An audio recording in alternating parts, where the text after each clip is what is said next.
तो हेलो दोस्तों, आज की वीडियो में आपका वेलकम है। आज हम करेंगे हमारा जो चैप्टर है लाइफ प्रोसेस। तो लाइफ प्रोसेस जो हमारा चैप्टर है ये बायोलॉजी से रिलेटेड है, इसीलिए आप सभी क्वेश्चंस को जो है वो अच्छे से समझने की कोशिश कीजिएगा। मैं भी अपनी तरफ से कोशिश करूंगा कि आपको अच्छे से समझा सकूं। साथ ही जो मैं रेगुलर वीडियोस नहीं डाल पा रहा था तो मैं कोशिश करूंगा कि रेगुलर बेसिस पर जो है हमारे चैप्टर की वीडियो डाल सकूं, ताकि 2 या 3 दिन में जो हमारा ये चैप्टर है लाइफ प्रोसेस का ये कंप्लीट हो सके। तो चलिए स्टार्ट करते हैं। तो जैसे कि हमारे चैप्टर का नाम है लाइफ प्रोसेस, तो लाइफ प्रोसेस के बारे में पढ़ने से पहले आपको पता होना चाहिए कि हमारा जो लिविंग और नॉन लिविंग थिंग्स के बीच में डिफरेंस क्या होता है। यानी कि हम कैसे कह सकते हैं कि जो हमारी कोई चीज़ है वो अलाइव है या फिर वो अलाइव नहीं है। तो अलाइव होने का या किसी चीज़ के जिंदा या अलाइव होने का जो साइन है वो हमारा पहला साइन है मूवमेंट। अब मूवमेंट का क्या है कनेक्शन? हमारी जो सभी लिविंग थिंग्स हैं जो अलाइव हैं वो सभी मूव करती हैं।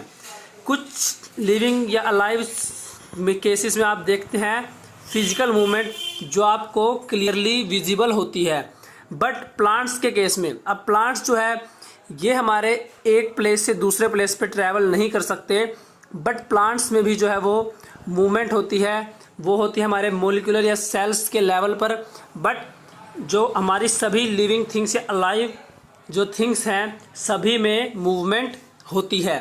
इसके अलावा ग्रोथ, हमारी सभी अलाइव थिंग्स जो हैं वो ग्रो करती हैं।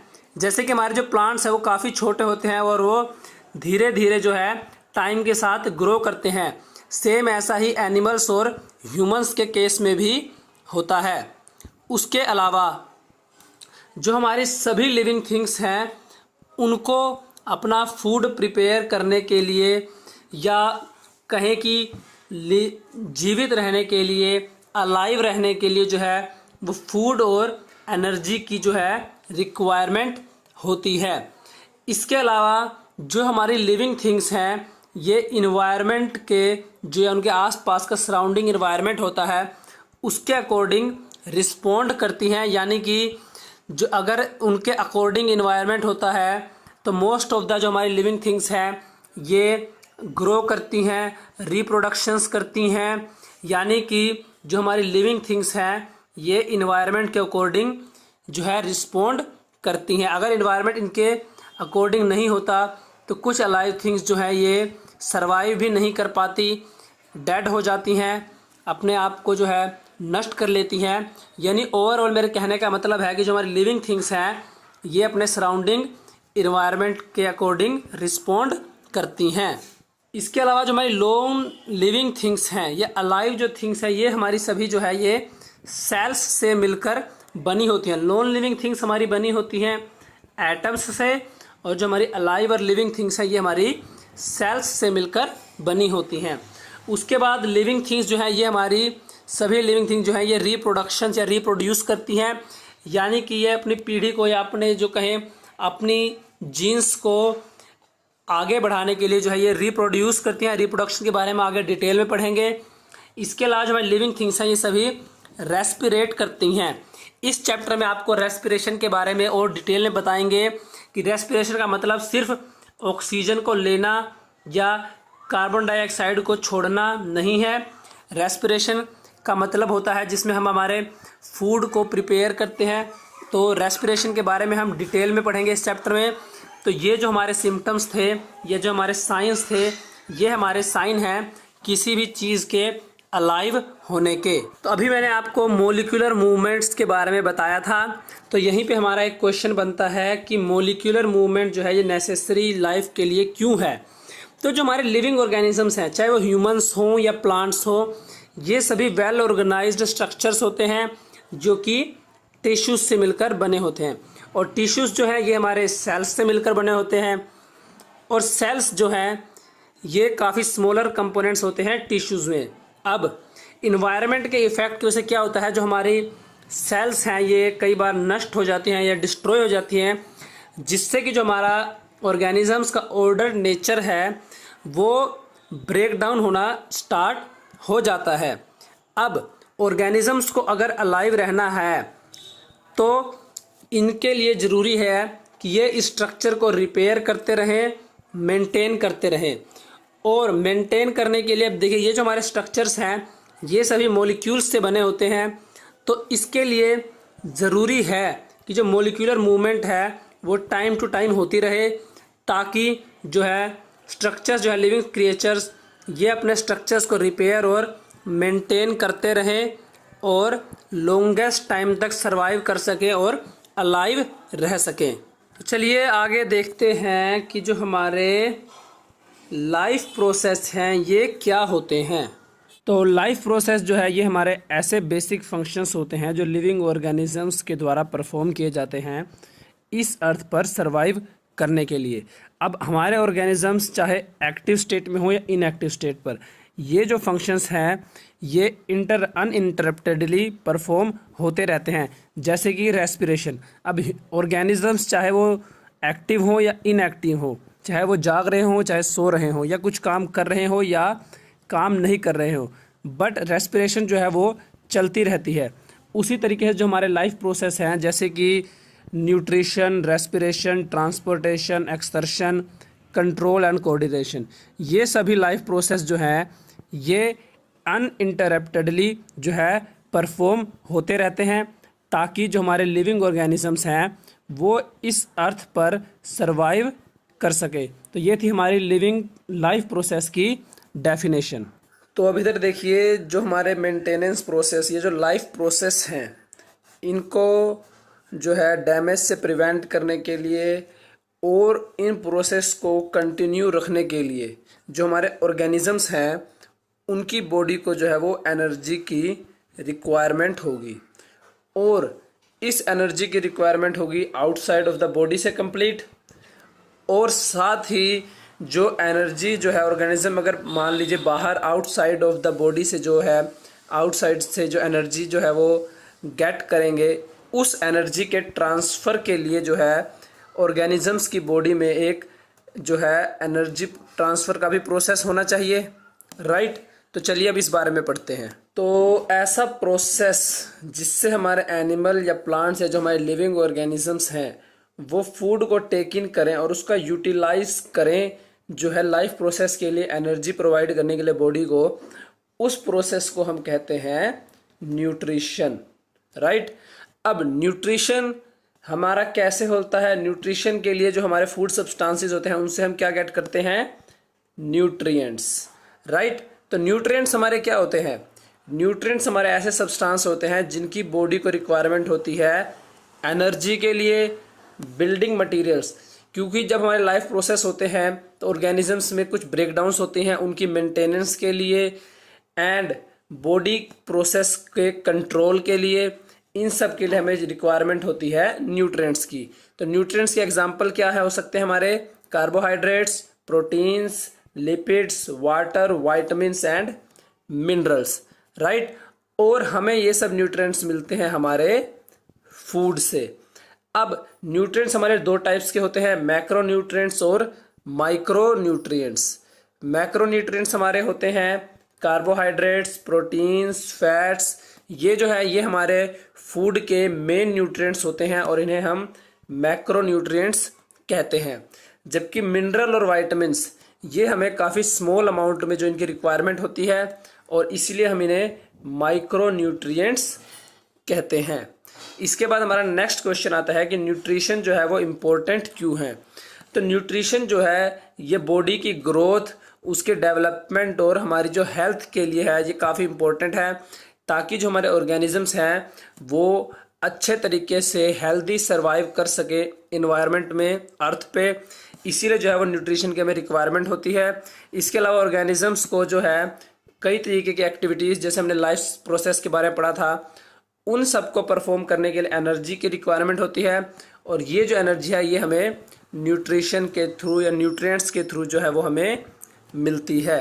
तो इसके आगे देखो जो हमारी लाइफ है अर्थ पे ये ज़्यादातर डिपेंड करती है कार्बन बेस्ड मॉलिक्यूल पर। कैसे? जो हमारे फूड सोर्सेज है इनमें most of the food sources जो है ये हमारे कार्बन बेस्ड होते हैं, बट जो हमारे कार्बन बेस्ड सोर्सेज है वो काफ़ी कॉम्प्लेक्स होते हैं, और जो हमारे ऑर्गेनिजम्स हैं ये सभी ऑर्गेनिजम्स इन कार्बन सोर्सेज का सेम प्रोसेस से या इजीली यूटिलाइज नहीं कर सकते।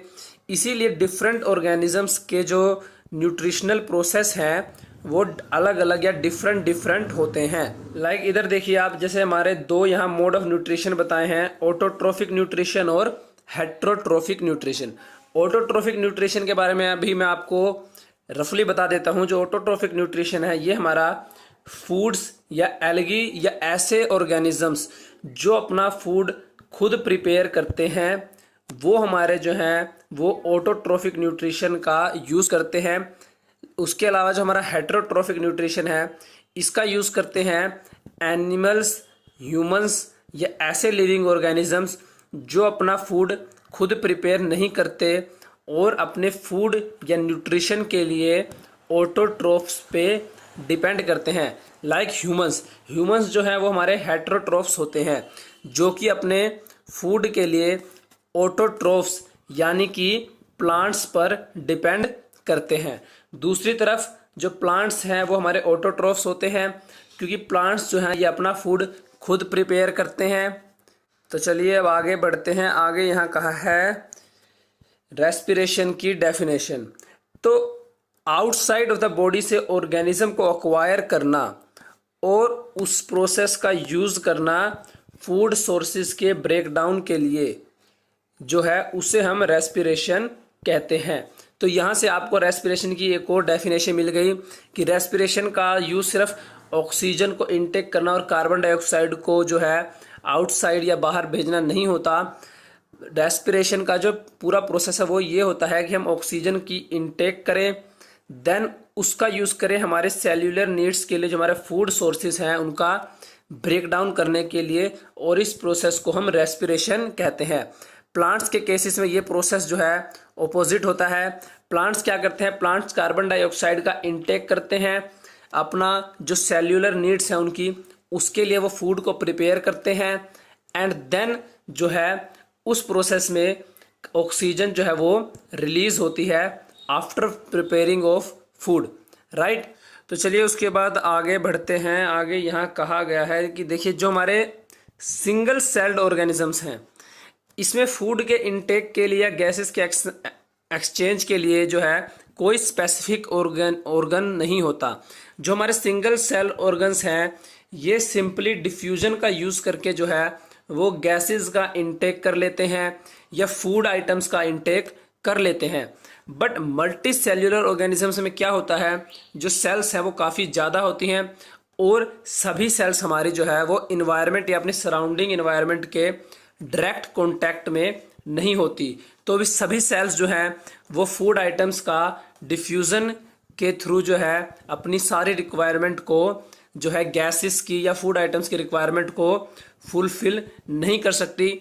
इसीलिए जो है मल्टी सेल्यूलर ऑर्गेनिजम्स में जो है स्पेसिफिक ऑर्गन्स होते हैं जो कि फूड या ऑक्सीजन के इनटेक के लिए जो है वो ज़रूरी होते हैं। जैसे कि ह्यूमंस में ऑक्सीजन के इनटेक के लिए लंग्स, नोज़ या फिर फूड के इनटेक के लिए जो है फूड को पचाने के लिए जो हमारा फूड डाइजेस्टिव सिस्टम होता है। तो इस तरीके से जो है मल्टी सेल्यूलर ऑर्गेनिजम्स में जो है स्पेसिफिक जो है ऑर्गन्स होते हैं फॉर टेकिंग ऑफ फूड और एक्सचेंज ऑफ गैसेस। चलिए आगे बढ़ते हैं। आगे यहाँ देखिए, यहाँ कहा गया है जब कार्बन सोर्सेज से जो रिएक्शन होती है या जब हम फूड को इनटेक करते हैं एनर्जी जनरेशन के लिए, तो उसके साथ साथ जब हमारे फूड आइटम्स हैं तो वो कुछ बाई प्रोडक्ट्स ऐसे भी प्रोड्यूस होते हैं जो कि बॉडी के लिए या सेल्स के लिए यूजलेस होते हैं और ये हार्मफुल भी हो सकते हैं सेल्स के लिए। अब जो यूजलेस या हार्मफुल बाई प्रोडक्ट्स हैं इन वेस्ट प्रोडक्ट्स को बॉडी से रिमूव करना भी ज़रूरी है, नहीं तो ये बॉडी को या और सेल्स को जो है नुकसान पहुंचा सकते हैं। और इसीलिए जो है हमें एक्सर्शन सिस्टम की जो है या एक्सर्शन प्रोसेस की रिक्वायरमेंट होती है। यहाँ पे भी आपका एक नंबर का क्वेश्चन कवर हो सकता है कि हमें जो है एक्सर्शन प्रोसेस की रिक्वायरमेंट क्यों होती है। चलिए आगे देखते हैं, हमारे आते हैं यहाँ क्वेश्चंस। तो डिफ्यूजन मल्टी सेल्यूलर ऑर्गेनिजम्स में जो है सफिशिएंट क्यों नहीं है, इसका क्वेश्चन का आंसर मैंने अभी आपको ऊपर करवाया था, तो आई थिंक इसकी ज़रूरत नहीं है। और सेकंड क्वेश्चन जो हमारा है कि हम क्या क्राइटेरिया यूज़ करते हैं किसी चीज़ को अलाइव या नॉन अलाइव कहने के लिए, तो ये भी क्वेश्चन हम कर चुके हैं अभी ऊपर। उसके बाद हमारे ये थर्ड और फोर्थ क्वेश्चन, तो थर्ड और फोर्थ क्वेश्चन हमारे हैं कि ऑर्गेनिजम्स को किन आउटसाइड रॉ मटेरियल्स की जो है रिक्वायरमेंट होती है, और जो है ऐसे क्या प्रोसेस है जो लाइफ को मेंटेन करने के लिए जो है वो हम कंसिडर करते हैं। तो यहाँ देखिए, मैंने आपको बताया था कि जो हमारे डिफरेंट टाइप ऑफ ऑर्गेनिजम्स हैं वो न्यूट्रिशन के लिए डिफरेंट मोड्स का यूज़ करते हैं, राइट। अब हेट्रोट्रोफिक क्या करते हैं, क्योंकि हेट्रोट्रोफिक अपना जो है फूड खुद प्रिपेयर नहीं करते, तो ये आउटसाइड रॉ मटेरियल्स में से एक तो वाटर का यूज़ करते हैं, और इनके लिए जो आउटसाइड मटेरियल्स होते हैं वो होती हैं फूड आइटम्स, और ऐसी फूड आइटम्स जो ऑटोट्रोफ्स प्रिपेयर करते हैं उनका यूज़ करते हैं हेट्रोट्रोफ्स। बट ऑटोट्रोफ्स के केस में क्या होता है, ऑटोट्रोफ्स जो है ये अपना फूड खुद प्रिपेयर करते हैं, तो ऑटोट्रोफिक ऑर्गेनिजम्स जो हैं ये आउटसाइड रॉ मटेरियल्स के लिए कार्बन डाइऑक्साइड, वाटर, मिनरल्स का यूज़ करते हैं अपने फूड आइटम्स को प्रिपेयर करने के लिए, अपने सर्वाइवल के लिए, या जो इनके लाइफ प्रोसेस हैं उनको परफॉर्म करने के लिए। तो इसी से हमारा सेकंड क्वेश्चन है कि कितने प्रोसेस जो आप कंसिडर करते हो लाइफ को मेंटेन करने के लिए जो हमारे इसेंशियल हैं। तो मैंने आपको बताया था कि ऐसे प्रोसेस जो लाइफ को मेंटेन करने के लिए इसेंशियल होते हैं उन्हें हम लाइफ प्रोसेस कहते हैं। तो ऐसे कौन कौन से प्रोसेस हैं हमारे, nutrition, respiration, transportation, exertion, control and coordination. ये हमारे कुछ ऐसे प्रोसेस हैं जो लाइफ को मेंटेन करने के लिए सबसे ज़्यादा इसेंशियल होते हैं। For more updates, subscribe to our channel, click the show links and enjoy watching the videos.